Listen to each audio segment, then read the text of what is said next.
Olá, meus meninos e meninas do SEB, sejam bem-vindos, meus guerreiros e guerreiras, tudo bem? Perdão aqui, tá um pouquinho gripado, mas vai lá. Mas graças a Deus não é Covid não, viu, gente? Nós vamos iniciar o nosso trabalho de hoje com relação ao assunto que é uma ponta de particularidade da genética, chamado genética de populações. Um assunto bem bacana também, bem interessante de se observar. Para quem gosta de matemática também é relevante, né? Que é esse tipo de habilidade para vocês poderem ter em mãos, né? Para poder fazer os cálculos que vão ser necessários, que fazem parte desse tipo de assunto. Então, vamos fazer essa nossa apresentação para vocês aqui, né? Com relação aos nossos slides. No tema apresentado para vocês aí, que é a aula invertida, né? Que é um projeto ligado à biologia passo a passo. É um assunto na qual vocês se tornam mais interativos, né? Você não se limita apenas a ser um ouvinte passivo das atividades, né? Sai daquele primeiro estilo clássico que está aqui de um professor falando e o resto tudo escutando sem fazer nada. E outra é que você recebe essas atividades, o assunto a ser tratado previamente, estuda em casa, e depois em sala de aula você se limita a fazer um sistema de revisão com alguns tipos de exercícios que podem ser propostos ao professor, de modo que o assunto se torna mais participativo para todos, né? Você não fica aprendendo um assunto imediatamente, você já se prepara para o assunto que vai ser previamente tratado em sala de aula. Essa é a grande vantagem da aula invertida. Mas é muito necessário que você tenha a disciplina de assistir, né, as aulas de forma prévia. Não é deixar para assistir em cima da hora ou depois, senão não dá certo, não. Tá? Então, essa responsabilidade é de vocês, nesse sentido. O nosso assunto de hoje, né, genética de populações, ele é um assunto bem pertinente, porque ele faz uma análise em relação ao comportamento dos genes dentro de uma determinada população e você pode calcular as suas respectivas frequências, né? Em valores percentuais, que é curioso esse fato aí. Portanto, o que eu preciso saber a respeito deste assunto específico da genética, né? Genética de populações. Primeira dela é a mais simples, né? O que é uma população? Dar essa pausazinha para vocês aí para refletir no que é população. Você vai falar que dentro dos conceitos da área ligada à ecologia, fala que a população é um conjunto, e também baseado em Ernest Mayr, né, que é o idealizador dessa definição, embora biólogo deteste a definição, né, que nunca tem uma definição exata. População, então, se trataria de um conjunto de indivíduos, né, de uma mesma espécie, que são capazes de cruzar entre si, geram descendentes férteis e vivem no mesmo espaço geográfico em um determinado tempo. E essa seria uma definição de população de uma forma bem assim, concreta, né, bem enxuta, para que realmente vocês consigam definir. Então, dentro de um espaço físico, por exemplo, você pode ter uma população de árvores, uma população de formigas, uma população de borboletas, uma população de, de animais, nessa situação aqui, pensando aqui no Brasil, pode ser de tamanduá, pode ser de tatu, pode ser de lobo-guará, né? Pode ser de ariranhas, que são determinados mamíferos aquáticos, né, que são bem bravos, né, aqui no Brasil, que são semelhantes a lontras. Eu citei basicamente animais que são nacionais, né? Se eu pensar, por exemplo, populações, se eu vou jogar na África, eu posso ter dentro de uma região chamada savana, eu posso ter a vegetação da savana que está lá, cada um com a sua respectiva árvore da região, mas eu posso ter uma população de girafa, uma população de zebras, uma população de gnu, uma população de leões, né? População de leopardo e assim sucessivamente. Cada grupo, né, especificamente com suas características genéticas bem definidas, são capazes de reproduzir entre si e vivem no mesmo espaço, na região geográfica, num determinado tempo. Essa seria a ideia de população. Tá? A população está ficando preocupante em relação à população humana, né? Já estão beirando quase 10 bilhões de pessoas no mundo inteiro, né? E existe uma pressão também ambiental, no sentido do homem invadir espaços de florestas, né? E, consequentemente, dizimar determinadas populações que precisam da floresta para sobreviver. E aí você tem pressões capitalistas de pessoal querer buscar mais recursos, porque a humanidade ela é extremamente consumista, e isso faz com que o planeta fique mais sujeito constantemente a pressões, a ataques de invasão, aquela coisa toda, de especulação imobiliária. Vocês sabem em relação a esses problemas que a gente enfrenta, né, de espaço físico, né, para poder sobreviver. Aí entra dentro das ideias ligadas a efeito de genética, né? Fala assim, qual é a diferença entre gene, genótipo e fenótipo? Quando você tem uma determinada característica genética definida em um determinado indivíduo, você chama aquilo de gene. O ato de indivíduo ser alto ou ser baixo é uma condição genética. Ela é comandada por genes. O ato de indivíduo ser loiro ou ser de olho, cabelo loiro ou cabelo castanho é determinado por genes. O ato de indivíduo ter dedos longos ou dedos curtos é determinado por genes. Portanto, o gene seria, dentro de uma ideia, um trecho do material do DNA que é responsável por uma determinada informação. Tá?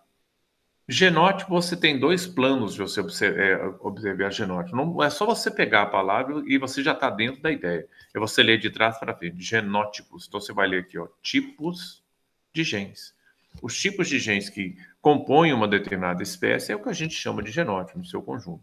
Mas você pode ter genótipo específico também. Né? Você pode se tratar de uma determinada característica genética em questão. Por exemplo, na espécie humana, uma característica genética que sempre chama atenção é o albinismo. Né?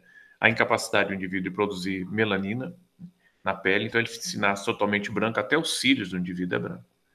Então você pode ter um genótipo para a chamada pigmentação da pele. Então o genótipo ele pode ser mais abrangente, envolvendo todo um conjunto de genes de uma determinada população, então também pode ser específico quando você quer estudar uma determinada característica em particular. Tá? E fenótipo, o nome também está dizendo, você lê de trás para frente, tipos de fenômeno, ou seja, o que o gene condiciona, ele manifesta de modo geral, tá? Pode ser visual ou não. Então, para você enxergar um albino, o ato de detectar se o indivíduo tem pele normal albino, isso é fenótipo, você está vendo. Então, é uma manifestação visual ou não de uma determinada característica genética. Tá? Por exemplo, grupo sanguíneo. Grupo sanguíneo, você tem indivíduos que pode ser do grupo A, do grupo B, do grupo O, do grupo AB, mas você não enxerga, você não vai olhar para um cara, o cara não tem um A na testa falando Capitão América. Ah, eu sou do grupo A, não é assim não. Então, mas você consegue detectar o fenótipo dele a partir de exames químicos e laboratoriais, que é o exame de sangue, e lá ele tem determinados reagentes que sabem se o indivíduo é do grupo A, do grupo B, do grupo AB e do grupo O. Tá? Então aí você define o fenótipo dele. O que é interessante também chamar a atenção, que aqui você define a característica, né, que pode ser, né, visual ou não, né, de um determinado tipo de gene, né, que é o genótipo. Então, que você tem, por exemplo, a pigmentação que é rosa, né, de uma determinada flor, a pigmentação rosa ou rocheada de uma determinada flor. Você tem a pigmentação aqui que pode ser branca e outra pigmentação que pode ser é, é, rosa ou lilás ou roxo, no caso. Aqui vamos considerar essa cor aqui como lilás, vai ficar um padrão.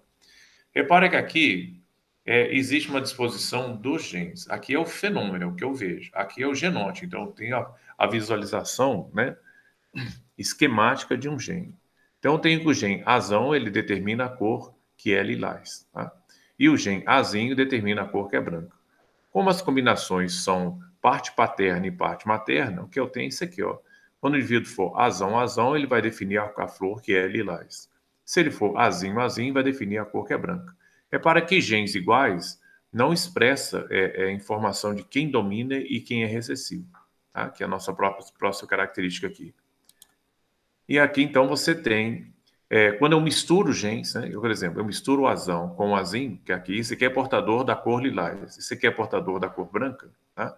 Eu reparo que o resultado dessa combinação nasce uma flor lilás, revelando que tem genes que dominam e genes que são dominados, são chamados de recessivos. Então, esse gene passa a se chamar dominante e esse gene aqui passa a se chamar de recessivo. Então, e os indivíduos que têm genes iguais, ele é homozigótico, né? Dominante. Aqui também ele é homozigótico, os genes iguais, a palavra homo significa igual, então ele é homozigótico recessivo, e aqui ele tem genes diferentes. Se ele tem genes diferentes, então ele é hétero. Então ele é heterozigoto, né? Mas tendo uma característica dominante, então ele passa a manifestar a característica do gene dominante, que é o azão, que determina a cor lilás. Como é que as frequências dos genes e genótipos podem variar numa população? Depende da origem dessa população, né? Depende de onde ele partiu e o ato dele, de onde ele derivado, você vai verificar se existe predominância de genes homozigóticos dominantes homozigotos recessivos ou heterozigóticos, tá? Então, isso aí você pode estabelecer uma amostragem, dentro dessa amostragem você vai verificar como é que essa frequência de uma determinada característica em estudo prevalece na população, tá? Todo um conjunto de genes que você estuda numa população, a gente chama de pool gênico, né? Pool significa explosão de genes, né? Para uma determinada característica. Então, para responder essa questão aqui, ó, como as frequências dos genes genótipos podem variar numa população, está aqui, ó. Eu tenho uma população de origem, quando essas populações migram para novos espaços, esses espaços podem fazer uma pressão seletiva, né, que é chamada seleção natural, e favorecer determinados fenótipos naquela área e predominar isso, né? Eu posso ter uma população que só predomina o fenótipo vermelho, outro pode prevalecer a mesma relação que existe na população original, onde eu tenho uma mescla de fenótipos azuis e vermelhos, e aqui eu tenho um campo favorecido apenas os fenótipos de bolas azuis, em que as vermelhas foram eliminadas. Aqui as azuis foram eliminadas. Então depende da origem, tá? Para determinar como se estabelece a frequência dessas populações, né, em relação à sua população de origem, fruto de uma migração. Tá? Eles saíram para outras áreas para conquistar outras áreas. Quais as restrições para se calcular as porcentagens de genes de genótipo na população? Isso depende da que a gente chama exatamente desse assunto, da lei de Hart-Weinberg, né? Em que ele vê que existem vários fatores que vocês vão estudar aqui para dentro, que vão mostrar o que realmente interfere nesse conjunto, desse cálculo, né? Para você estudar naquele instante como é que você faria para você ter mais ou menos a certeza da frequência de determinados genes de uma determinada população. Tá? Nós vamos ver isso aí para frente. O que é um efeito fundador? Aí você tem desse... antes de falar do efeito fundador, aqui ele já está listando aqui para a gente, né? O que é necessário, né, para garantir o estudo de uma frequência geral na população. Está aqui, ó. A reprodução sexual do cruzamento tem que ser o acaso, você não dirige o cruzamento, ele acontece espontaneamente, né? Ele é o acaso. A população tem que ser muito grande, né? Ele não pode ser uma população pequenininha, porque ele não representa a quantidade de genes originais de uma população, então ele tem que ser a chamada população pamítica, né, nesse caso.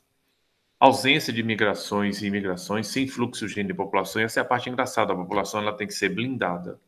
Ela não pode ser uma população aberta à entrada de novos elementos, ela tem que ser fechada, para que esse cálculo dê certo. Porque senão pode acontecer de evasão de indivíduos ou então de entrada de novos indivíduos. Então, essa entrada e saída de novos indivíduos interfere no somatório total, né, de genes de uma determinada população. Outra coisa também difícil de acontecer é isso, não pode acontecer mutações, ou seja, a população ela tem que ser estável, né? Não pode haver mudanças, que às vezes a mutação pode interferir, né, ao longo prazo na modificação genética de uma população, favorecendo determinados indivíduos ou desfavorecendo. As mutações podem ser positivas ou podem ser negativas. E, consequentemente, pode fazer uma população prevalecer numa área pela vantagem que a mutação lhe deu, né, sobre as outras originais, ou então pode lhe dar uma desvantagem, consequentemente levá-la à extinção. E tem que ter ausência de pressão seletiva sobre os alelos. Quer dizer, a população ela tem que estar estável no ambiente. Ela não pode ser uma população nova na área, né, e imediatamente ser submetida a um cálculo de frequência de genes, porque ela está sob uma pressão de adaptação. Essa pressão de adaptação num determinado espécie que a gente chama de seleção natural, que é a ideia de Charles Darwin. Tá? E o efeito fundador é basicamente isso que você tem aqui. Ó. Eu vou ter uma população original, né, a chamada população parental. Um grupo de populações vão se deslocar para um determinado espaço, né, um novo espaço. Então, ele passa por o que a gente chama de efeito garrafa, quer dizer, a saída desse grupo aqui ela é aleatória, né? Então, tem uma redução drástica na população. Ela conquista um novo espaço, mas repare que a quantidade desse pool gênico que ela está levando aqui, dessa população dos sobreviventes, né, que foram para aquele novo espaço e conseguiram passar pelo crivo da seleção natural e sobreviver, ela se reproduz e dá uma outra geração seguinte, né, na conquista daquele novo espaço. Se você comparar as duas garrafas, você repara que aqui existe mais um predomínio, né, das bolas azuis do que das bolas amarelas. Aqui está basicamente no equilíbrio. Aqui não, aqui você já tem uma tendência para bolas azuis e uma redução bem mais significativa das bolas amarelas. É isso que pode acontecer com as populações, no que a gente chama de efeito fundador, né? É a nova população que sai de uma população original, vai para um novo espaço físico, lá ele sofre as pressões de seleção, as pressões de adaptação naquela área, e forma um novo grupo com um sistema variável, né, na sua frequência gen em relação à população original. Porque essa é a população original. Essa aqui é a população de migração e de sobrevivência no novo espaço. Tá? Então a gente chama isso de efeito fundador. Que bonito. Ó. O que é necessário para uma população evoluir? A primeira palavra de fera aí, no caso, para você poder representar isso é a sua... Porque para haver evolução tem que haver transformação.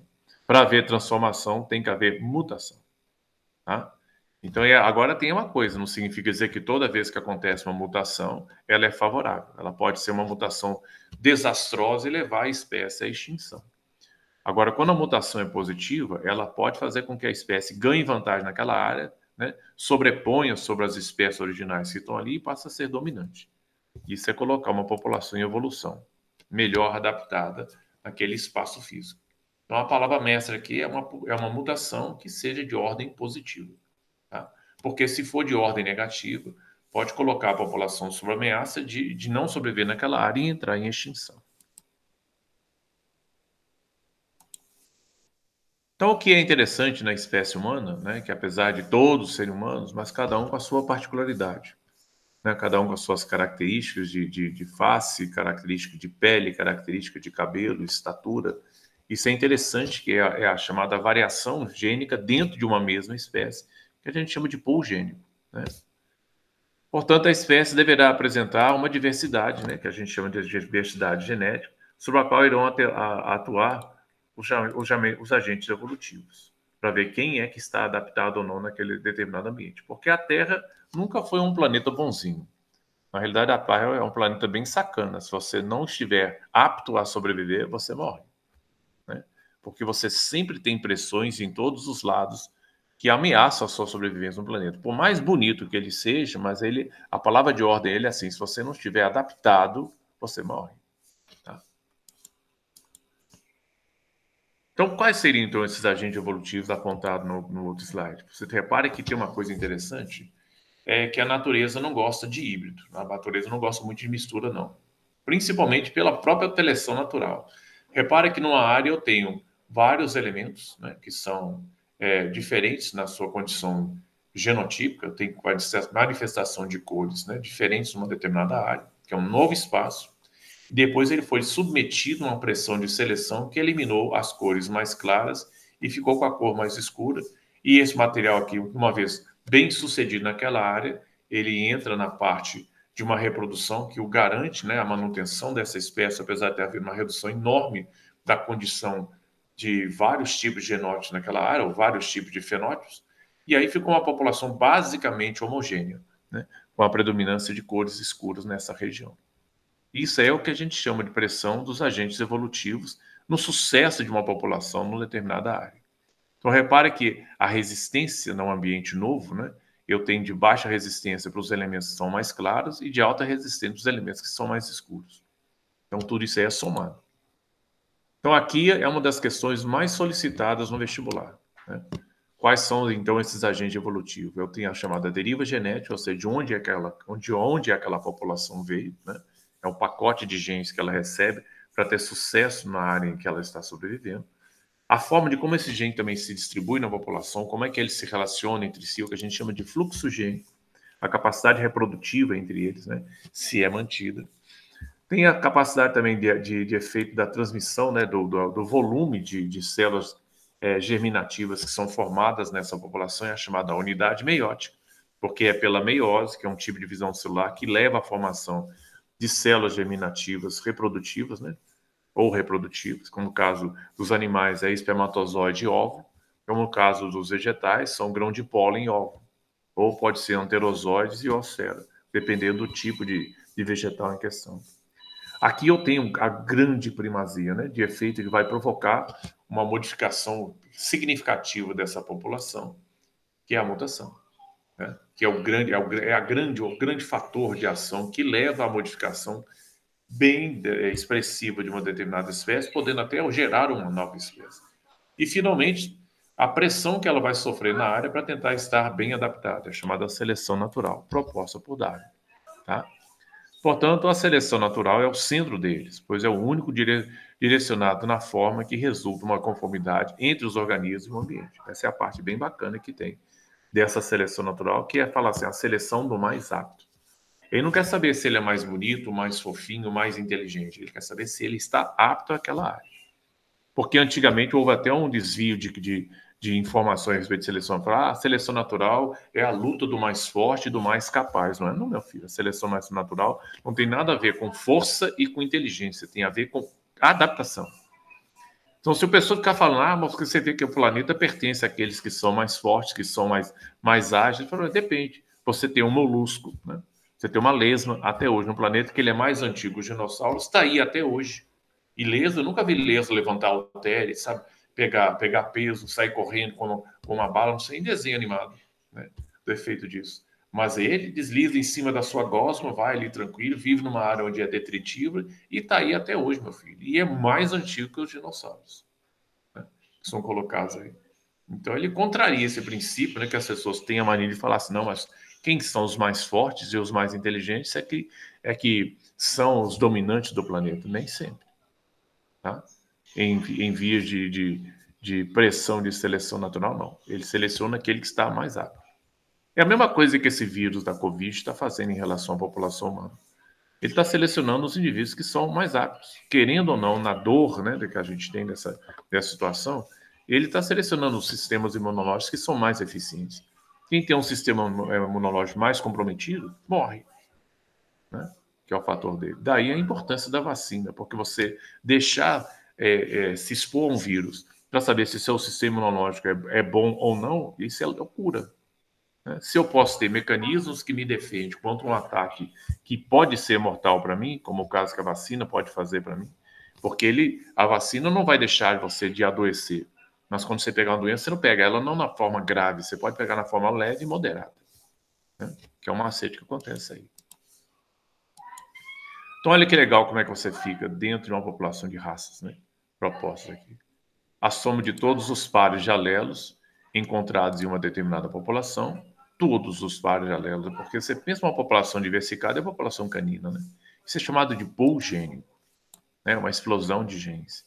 E essa quantidade variável de genes que tem aqui, ele é responsável por vários tipos de fenótipos. Olha a diversidade de formas caninas que a gente tem aqui. Imagina em cães, imagina na espécie humana, aquela coisa toda, a qual a evolução atua. Tá? Esse seria o princípio, então, dessa diversidade gênica, né, que existe na população e a forma de como esses genes também caminham. Isso é chamado fluxo gênico da população. Não existe barreiras, né, que impedem com que eles cruzem entre si. Okay? Não tem interferência. O acasalamento é o acaso. Tudo dentro de uma característica de uma população. O enunciado da lei de Hardt-Weinberg, né, esses são os dois caras, curiosamente, não são biólogos, não são geneticistas. O primeiro é matemático e o segundo é médico. E os dois lançaram a mesma ideia, basicamente, né? Tiveram o mesmo princípio a calcular um problema, uma situação, um problema, né? Feita pelas características colocadas por um geneticista. Aí é interessante, né? Partindo de geneticistas, vocês vão ver daqui a pouquinho. Mas qual o enunciado dessa lei de Hardt-Weinberg? Tá aí, ó. Em populações infinitamente grandes, então não pode ser uma população pequenininha, tem que ser uma população com um pool gênico realmente bem expressivo, com cruzamentos que não são dirigidos, né? O cruzamento não dirigido ele é o acaso, é uma população pamítica, muito grande, que não estiver sofrendo influências disso, não podem sofrer influência de fatores evolutivos. Quais são os fatores evolutivos? O primeiro deles, o que leva à transformação de uma determinada característica genética numa população, mutação. Não pode sofrer seleção natural. E também não pode sofrer entrada e saída de elementos dentro da população enquanto ele estiver sobre essa análise, não pode sofrer migração. Tá? Portanto, não haverá alteração no pool gênico. É como se pudesse congelar a população naquele instante e calculasse. Porque as frequências de genes, né, que estão colocadas na população não é para todo sempre. Esse cálculo é estanque. É para aquele momento e para aquele dia, para aquele horário, tuf, ele fecha ali, falando, nesse momento que está aqui, ele serve. Pode ser que daqui 2, 3, 4, 5 anos depois, quando você calcula, já, as alterações já podem serem imperceptíveis, né? Então, e além do mais, se você for seguir ao pé da letra isso, é muito impossível você achar que a natureza vai deixar de fazer mutação. Sempre o material genético modifica. É sempre mutações, é o acaso. Seleção natural é só se o ambiente estiver muito estável, né? Não tem pressão. Se não tiver pressão de adaptação, consequentemente a seleção natural deixa de existir. E também impedir as pessoas saírem de uma área, né, que são os movimentos de migração. Se sair de uma área para outra é uma emigração. Se entrar de uma área, se vir de fora para a área onde você está, chama-se imigrantes. Imigrantes vêm para o interior, emigrante vai para o exterior. Começa com I e começa com E. Aí você lembra, o que é um imigrante? É aquele que entra na população. O que é um imigrante? O imigrante vai para o exterior, então é aquele que sai da população e vai para outra área. E falar que uma população não pode haver migração é complicado. Então, esse é cheio de restrições, o enunciado da lei de Hard-Weinberg, tá? Não pode haver nenhum desses casos aqui, ó. Não pode haver fatores evolutivos. Isso é, as frequências gênicas e genotípicas se manterão, então, sem alterações, então elas vão se manter constantes. Como é que surgiu esse enunciado? Foi desse geneticista aqui, ó, Punnett. Reginald Punnett ficou intrigado porque a maioria das pessoas da Inglaterra possuíam dedos que são chamados normais, que é uma característica recessiva, que contrapõe com dedos curtos, que é uma característica dominante. Essa é a parte interessante. Fala assim, por que o gene dominante não realmente acaba com genes de dedos curtos, com os dedos recessivos de uma determinada população? Porque aqui ele fala que os dedos normais é uma característica recessiva, quer dizer, dedos longos, né? E dedos curtos é uma característica dominante.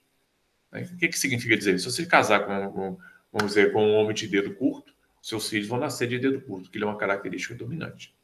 Tá? Pode nascer ou não, né? Porque ele pode ser curto homozigoto ou curto heterozigoto, como foi explicado no slide atrás aí. A equação de Hardy explica por que os alelos dominantes não substituem os alelos que são recessivos. Essa é a parte interessante, porque ele o mantém dentro de uma população e não há substituição. Apenas uma distribuição. É diferente a coisa. Quais as exigências, então, do enunciado de Hardy para dar certo?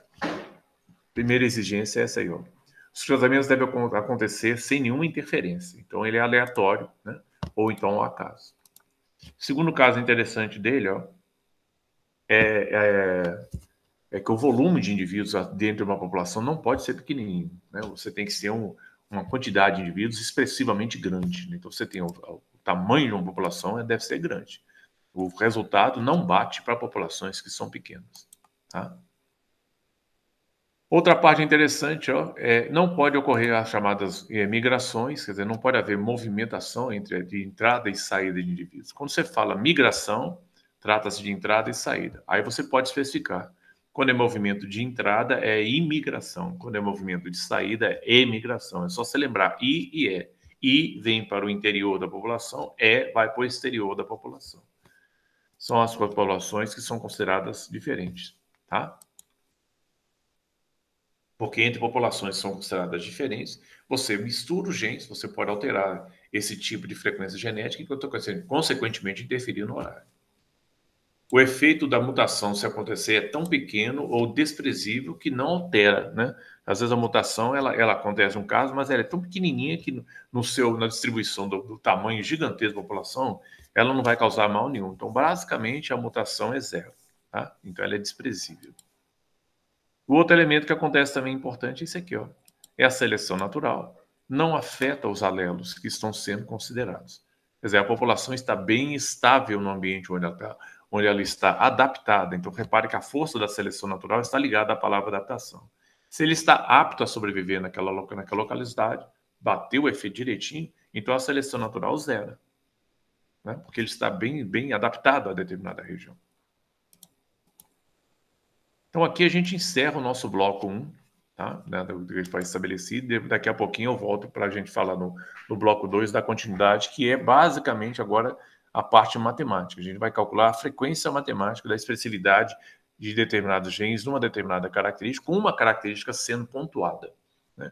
Pode ser cor do indivíduo, pode ser tipo de tamanho de dedos, a estatura, várias coisas podem ser colocadas em questão. Mas muitas vezes ele pega uma determinada característica genética em estudo e ressalta. Ele não pega todos os genes no